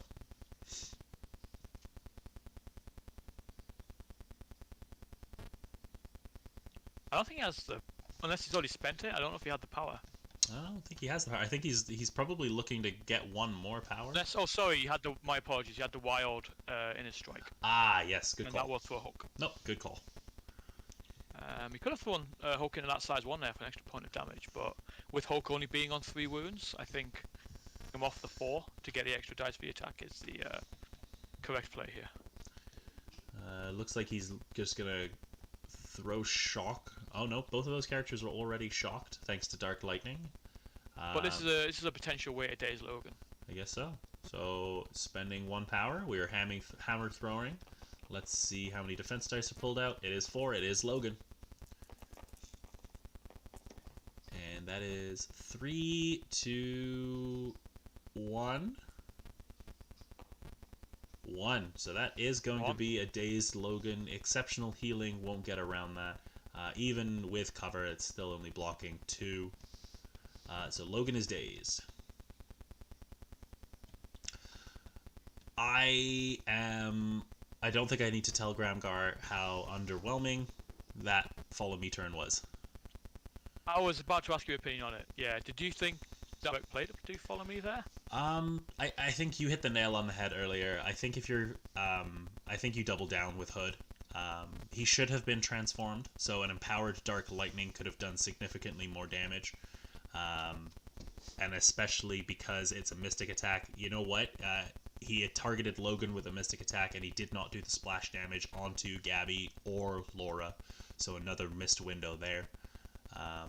And I don't think that that's necessarily a Gramgar. I don't think that's necessarily either of the players' fault. It's not a rule that comes up too often. I think since I've been playing Logan, I've only had that ability had it come up once. But that's a scenario where I think it's absolutely pivotal and could have made a huge difference.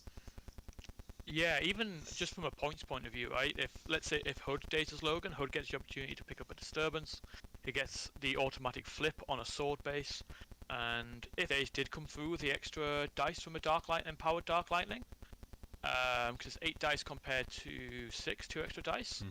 That's that's not insignificant. You then get the option of potentially dazing Laura with your pistols, because she would have 3 damage on her from Logan and the 2 damage you get from empowered Dark Lightning.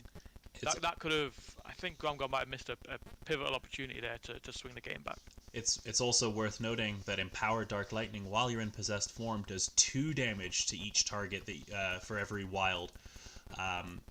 So doing 2 damage to, say, X23, and then an additional 1 because you targeted Logan with a mystic attack, that's 3 damage straight away. Like, you're without even having to attack Laura. Like, that's potentially huge. This looks like a Hulk smashing back. Oh no, this isn't a Hulk smashing back. I think this is Laura swinging into Hood. It looks to be in about. Oh, yeah, there is. We're checking. Yeah, this is the. Can he get the other side of that bike? Looks like it just. This is the turning into possessed form.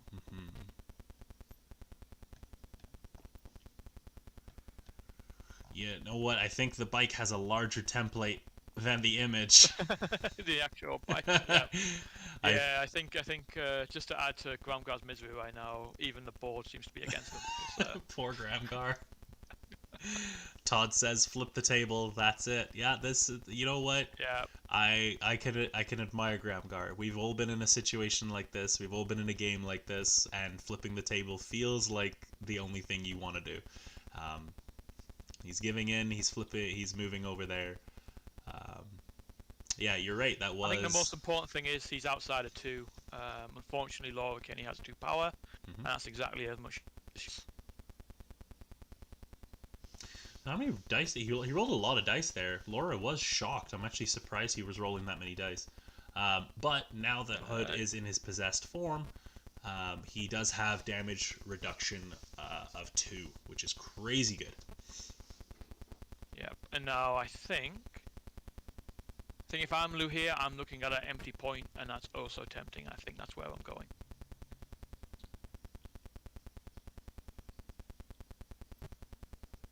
Yep.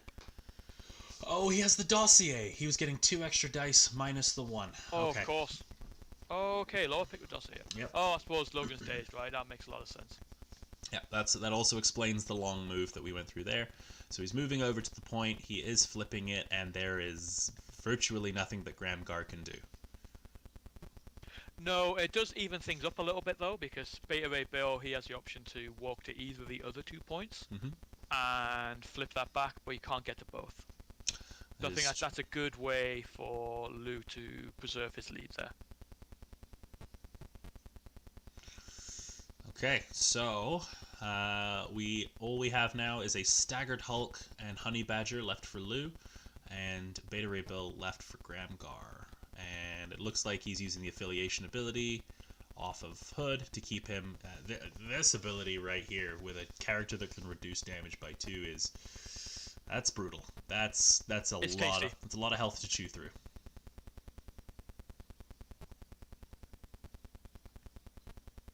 Okay, so let's put ourselves into Gramgar's shoes for a second. He's had a rough couple of rounds. What's our path to success here? How do we turn this around, and how do we potentially reestablish a foothold?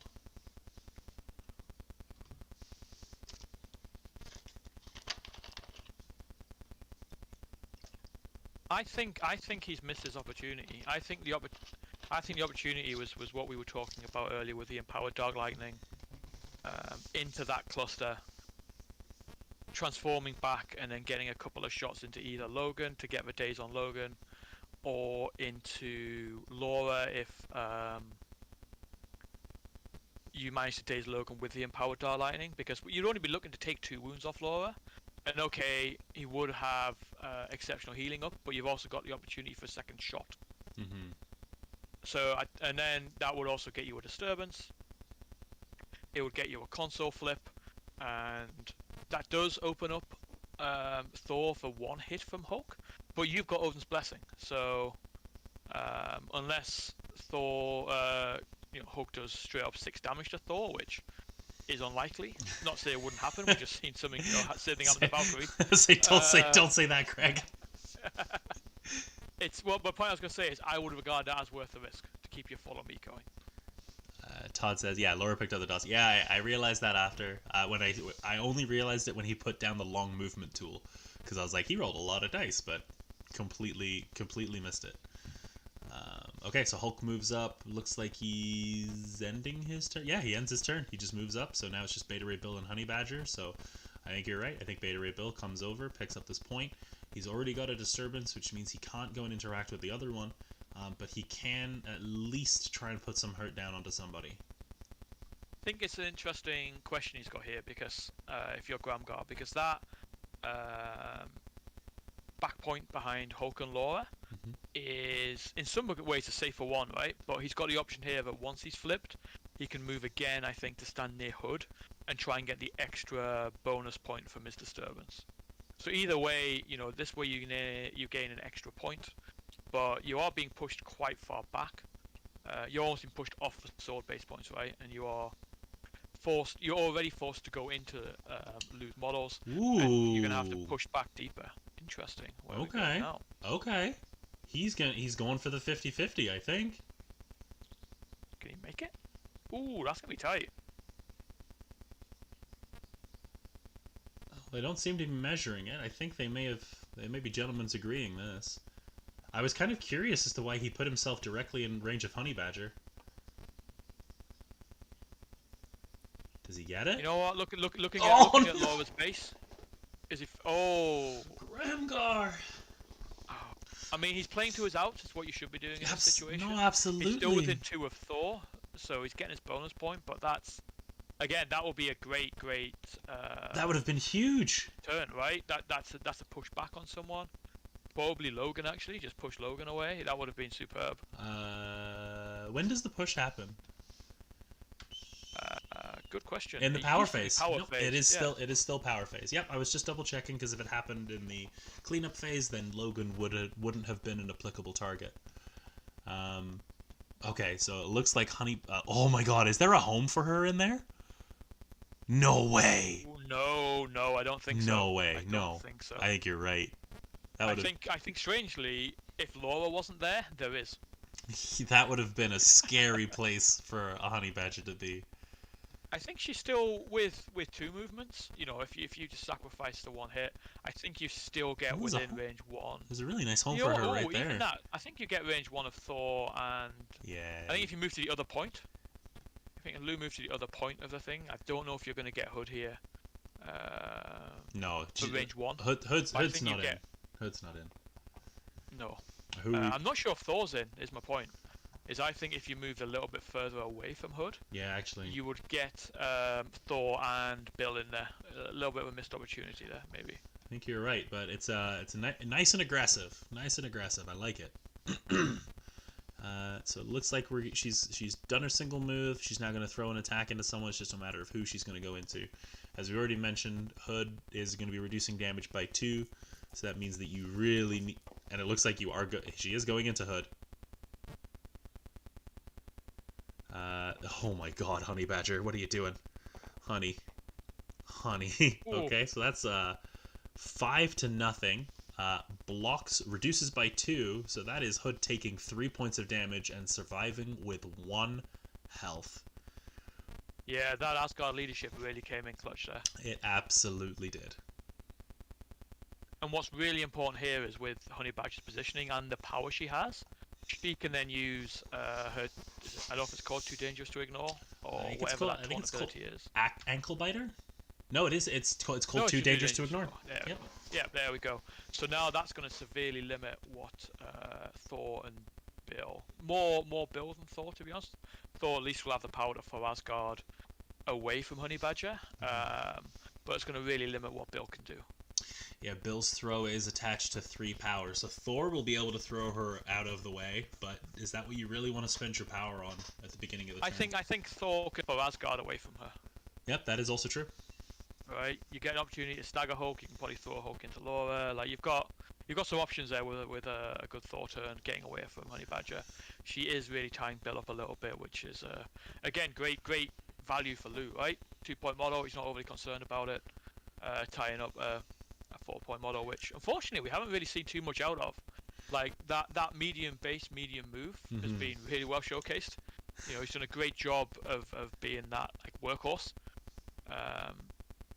Unfortunately, can't make his 50-50s, but we haven't seen the damage out of Bill, but I think we've seen some great positional play. I completely agree. I'm a little sad that we haven't seen Beta Ray Bill do some smashing, but you're right. Like his movement has been great. He's been where he needs to be. As we finish round 3, Lou is getting 5 points, 2 disturbances, 2 things, plus the proximity bonus from Paranoia. He gets his 5 points. We are remembering it this round. Gramgar is getting 2 points, plus 1 disturbance, plus the bonus for another for 4, which puts him up to 9. So the game's not fully out of his grasp, but it is looking dire. He needs to deny 2 points this turn. And I think this would be a great follow me turn if he had it. This looks like an empowered Dark Lightning right here. Yep. That is a good roll too. He gets to pick 2 targets, and this juicy little group right here.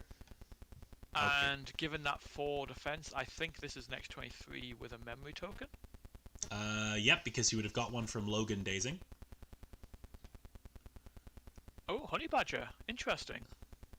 Okay, Honey Badger takes 4. But we should. I'm gonna let Laura move.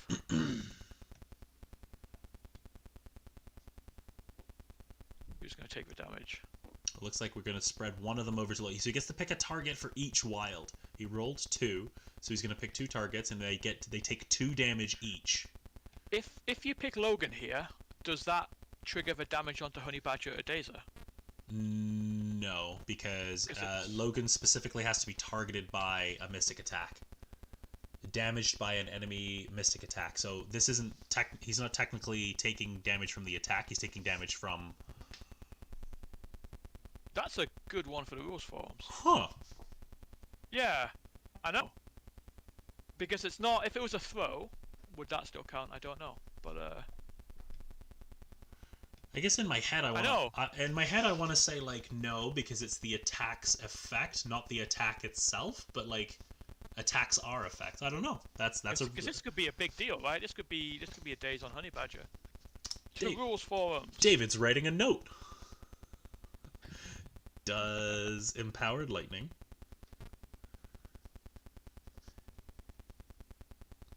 trigger get out of my head? Like there's a wild from. Yeah. Well, obviously the wild trigger. Yeah. I'll put the little wild symbol next to it as well. Just in case I forget.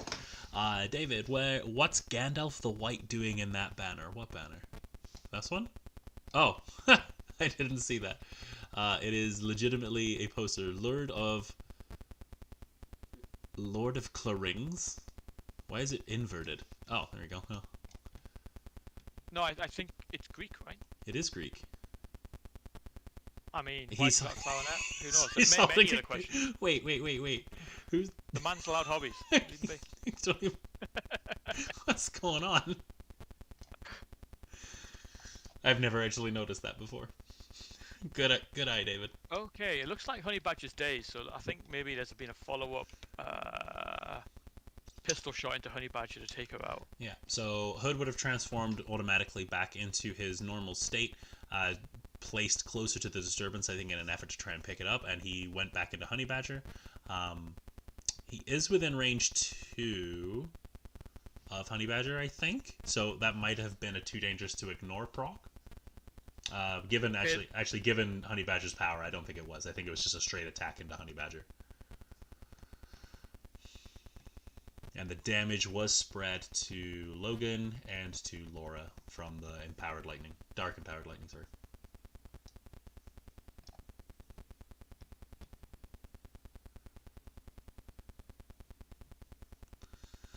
Okay. Decent. Removing an activation at this point is pretty important. And it looks like we've got a clapback happening. This looks like 7 dice. I am going to guess that this is Hulk or Laura. I think this is going to be Hulk. You don't want to risk that stagger. Yeah, this is definitely Hulk. Hulk is swinging into Thor and has done 3 damage. We did get the wild, so there is a potential throw. But push, I think, right? Push for Hulk. Nope, you're right. But here is a throw. This might be the Odin's Blessing coming out. Let's see what Thor was for his defense. Not much. Blocks 1. I think if your Gramgar this is out, you have to Odin's Blessing now, I think. He's spending the power. Yep, this is Odin's Blessing coming out. Took until round 4. Good trigger discipline for Gramgar to save it until such a time. Now you're forcing Hulk into a secondary attack.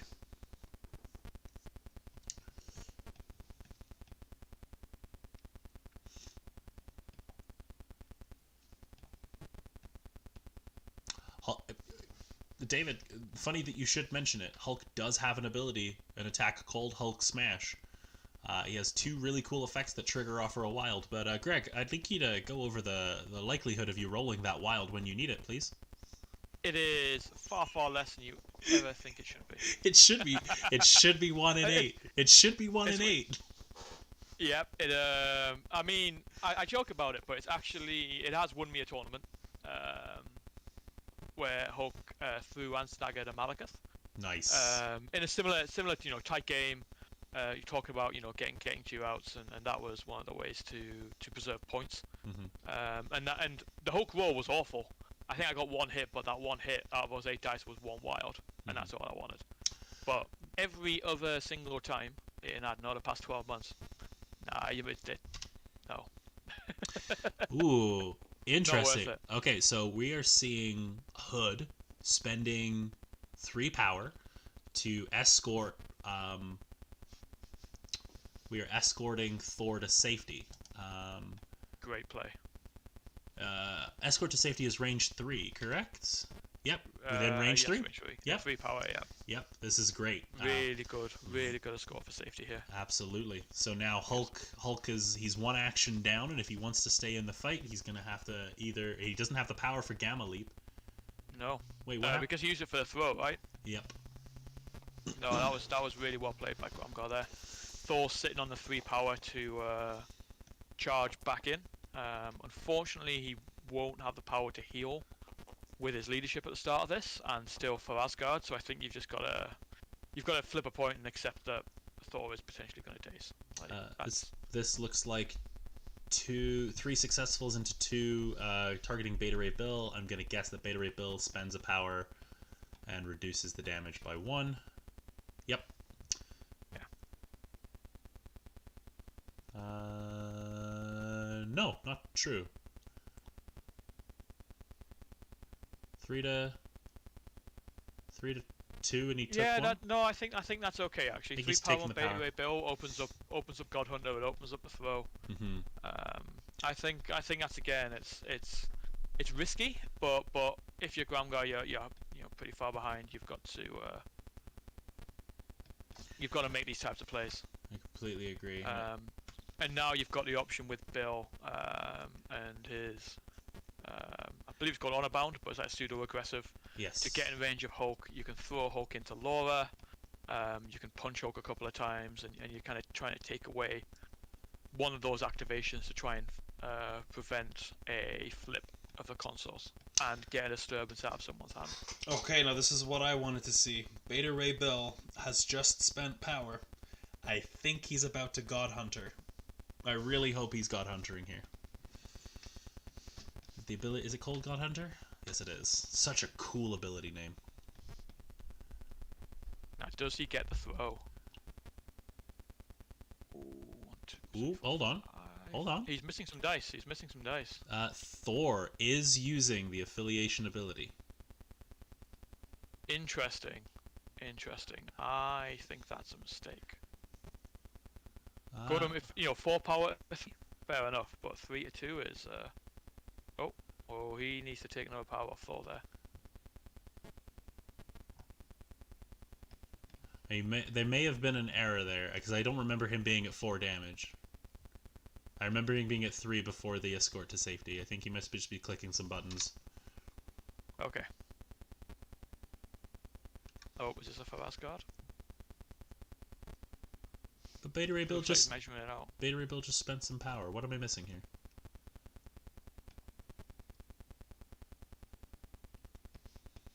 I'm not entirely sure, unless they're playing the Asgard leadership incorrectly and Beta Ray Bill's paid 1 for Thor to heal. But Beta Ray Bill just spent 2 power. He had 3 because he took. Oh, okay. So retroactively, Beta Ray Bill looks like he has used his Corbinite implants to reduce the damage from the secondary Hulk attack. Okay. So now we're measuring Thor's turn, which with Hulk activated, coming down over here, potentially going for a KO on Wolverine, could be a way back in. It could, but there's exceptional healing staring at you. That is true. Now this just looks like a move action. Yeah, no power spent.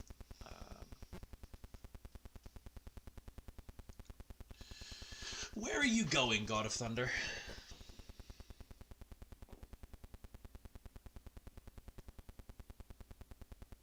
We're spending 3. Or maybe this was the for Asgard, but okay. we're spending the power afterwards. Gotcha. Okay, that makes more sense. 4, not bad. Not bad. Into 2, we do have a crit. Okay, so he's getting the stagger. No, there's a reroll as well for Law, I think. Now he's getting a stagger. That was going into Wolverine. Oh, okay. Into Logan, okay. sorry. So yeah, he's got a stagger. Nice. So Logan is now staggered. Didn't get the wild, so no throw. And then... And 1 power off the throw as well, which is unfortunate. Yeah. Now he's used the... Oh, now it is showing that he's used the affiliation. What is... I am missing a lot of information, and I apologize that I am not keeping up to date.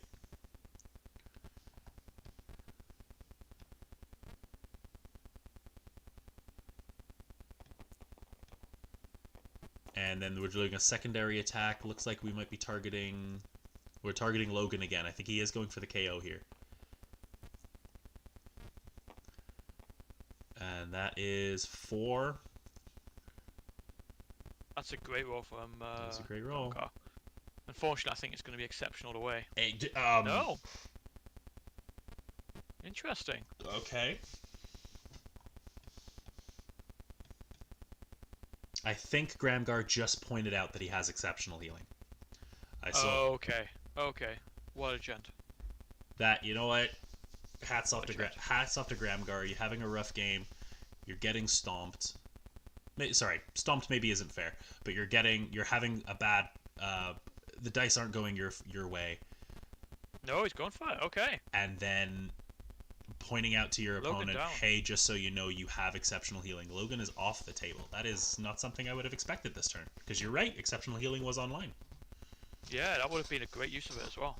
Now, Lou just might be saving it for Laura. He might just be valuing the affiliation pretty highly, but again, it's without context. I mean, Laura is holding an extract, but you only need 2 points to win, right? And if you're exceptional there with Hood already having gone, Thor having gone, Logan can actually flip those 2 Asgardian sword bases. Mm-hmm. Right, it's not the greatest Logan activation, but hey, it gets you the 2 points you need, and it makes it even harder for Bill's got to make some 50-50.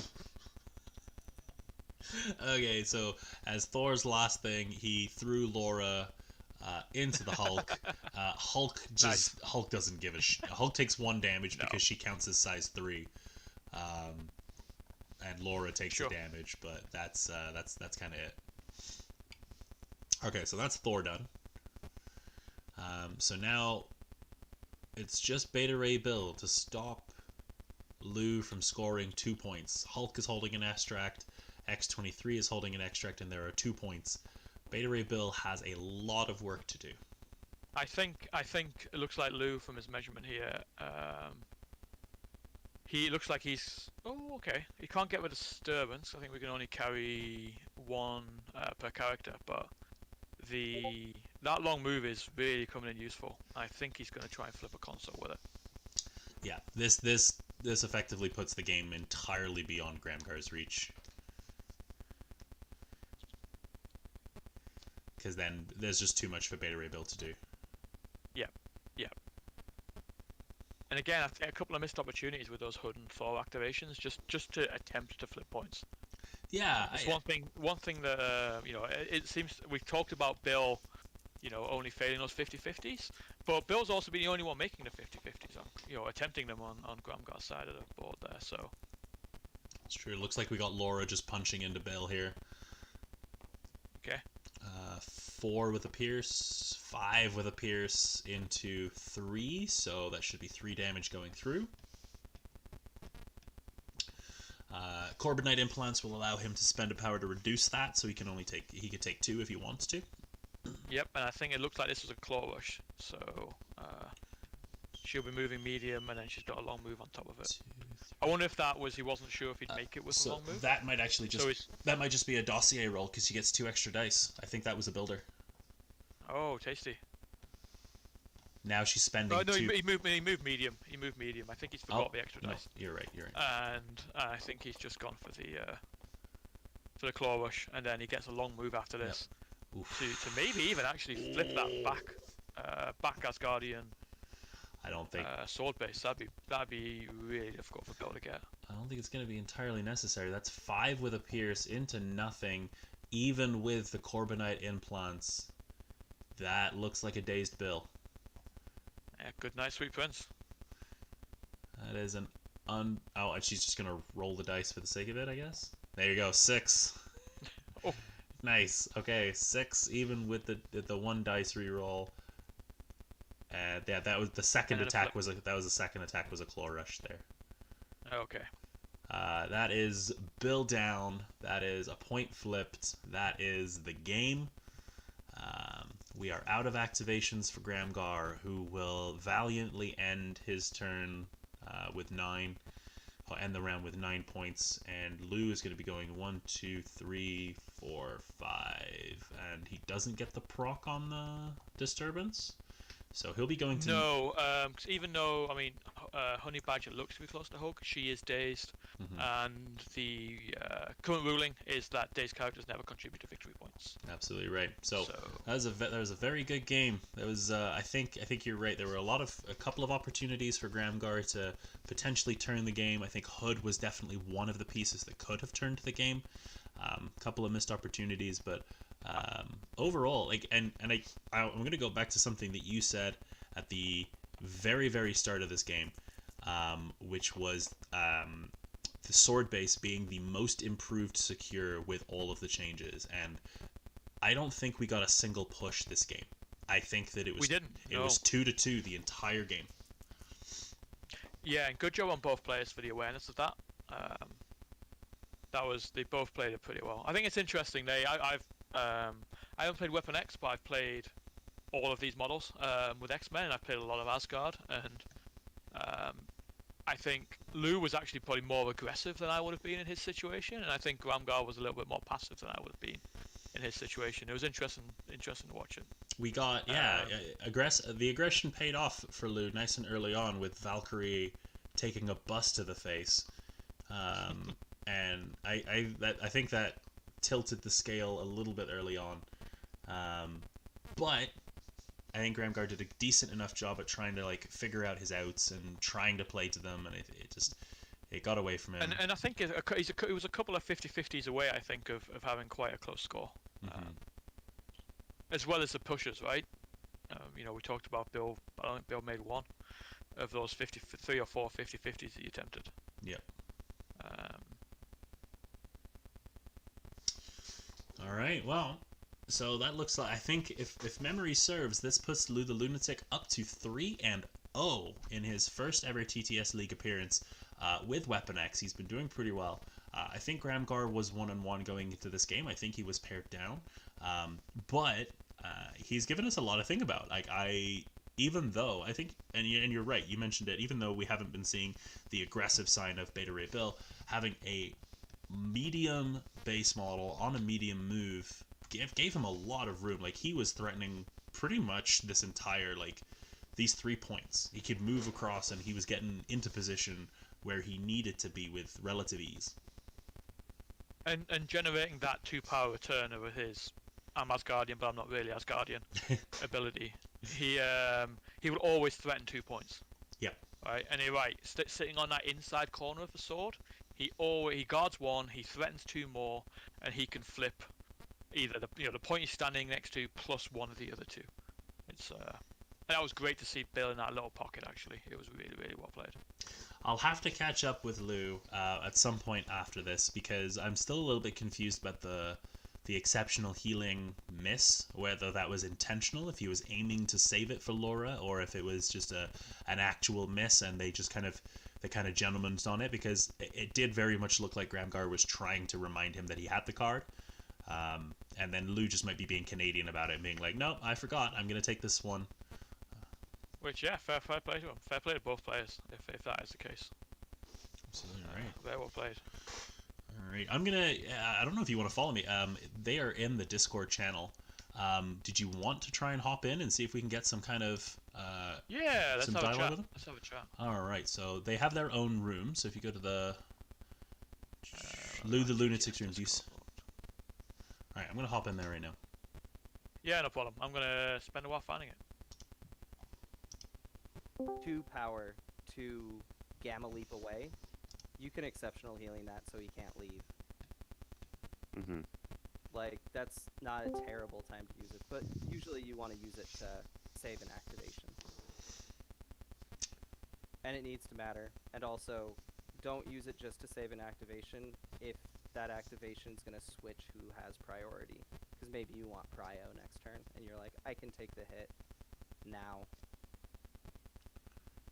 Yeah, I've only ever used exceptional healing once. Really? Yeah, well, I've only just started playing Weapon X. I decided I'm a newer player. This is a newer faction. It's Season X. I'm gonna main this and see how I do. It's doing good. Like, I've lost, I think, all my games into Weapon X. They just, they hit so hard, and then they can splash any other character that makes that even worse, like Hulk. Yeah, and I mean, throwing 2 crits on all of my defense rolls doesn't hurt. Yeah, throwing 2 Jesus. crits every time I attack you is like, I guess I'm doing. These trade attacks are. Bill made no attacks all game, which doesn't feel great. Yeah, sorry, Bill didn't get to have much fun there. Yeah, he's not. He can get spiked off the table. It's something I understand that happens to Bill. And like this, he's just like, oh, I rolled nothing. And she's like, I rolled 6. And you're like, that doesn't matter. -1 damage is not going to save Bill from getting spiked. Yeah. But, or, do you have Domino in your roster? I don't, but I was trying to keep stuff that I own in real life, and I don't own the cable box. Yeah, if you want, I highly if you thought DeadPool was disgusting with the dossier, Domino melts people. It's awful. Like, it's just a curse that I have to have DeadPool in all my rosters. That's fair. Like, but Domino, her ability to make her opponents never get additional dice from crits when they attack her. And they don't get additional dice from crits when she attacks them. Also, she can change her, for 1 power per skull, she can change a skull to count as a crit. And she just has rapid fire guns. Also an incendiary grenade. So giving out the nice fire -1 conditions. dice. Yeah. That she's melted like every Asgardian that I've ever put at her. and then sometimes they just don't do anything because they're like, I rolled 3 crits. And they're like, that's cool. That's all you rolled though. You don't get more. And yeah, she's very good. She's one of the best X-Men it's bonkers that she's Weapon X affiliated. Like, Yeah. She so was in the latest run in 2017 or something, but I mean, so was Omega Red and stuff like that. So I don't Omega really. Red's been on Weapon X forever. Like, Yeah. I think he was in the Weapon X cartoon from like the early 2000s, like the movie, the Wolverine versus Hulk movie that has Weapon X. He's there. Yeah, and I know like stuff like Wakanda has Killmonger and Asgard has Loki and Hela. I was Asgard like, is it would be kind of cool if they put Mr. Sinister in there as yes. well. Okay. My goal was to go in there and to do a little bit of a post-game chat with those guys, but as is very common with a lot of these post-games, if you've had a really good game, you're meeting someone new online, I think it's very common for them to just kind of hash it out when they're done. So I'm just going to let them be. I apologize. It's been brought to my attention that I've been getting a little bit of mic interference. I will be working on that to make sure that it is less of an issue next time. And I think that is Mr. Gregory. Hello, Greg. Hey, how's it going? Not too bad. They were really kind of getting into it, and I didn't want to disturb them. Same, yeah. I figured that was the case. It was an interesting conversation, though. Oh, it was great, yeah. And they were touching on a lot of points. It sounded like we kind of got our answer to the exceptional healing miss as well. It sounded a little bit more like Lou's a little bit hasn't really played with it a whole lot, so he didn't. I don't think he knew when the proper time to use it was, and that's totally okay. That's fair enough. Yeah, that's fair enough. Okay, well, thank you, Greg. Thank you for being here. Thank you for being my co-host today. This was a lot of fun. I had a lot of fun, and I would love to do this again in the future. Yeah, me too. No, we were treated to a great game tonight. One thing that was interesting in that chat was talking about Beta Ray Bill's lack of attacks, but actually I think Beta Ray Bill was probably one of the more valuable players on that Asgard roster, actually. Mm-hmm. Like, he scored some points. He scored a lot of points, and I think that he would have probably put a good amount of caution into Lou's brain during his rounds to just be a little bit more hesitant, being like, okay, Bill has a big attack. He can throw things around. I don't want to mess with that. And sometimes that alone can make a character worth it. Yeah, definitely. But yeah, great game, great evening. Absolutely. Thank you very much for joining us on our stream. This will be the first of hopefully many, many more to come. Please feel free to like, comment, and subscribe. If you can put some comments there, let us know how we can improve our stream to make sure that we're providing the best experience for you going forward. Obviously, let us know more things other than just my microphone. But thank you very much. And if you can share this with anyone that you think would be interested, please let us know. Thanks very much, guys, and I hope you have a great night. Now, where's my stop streaming button?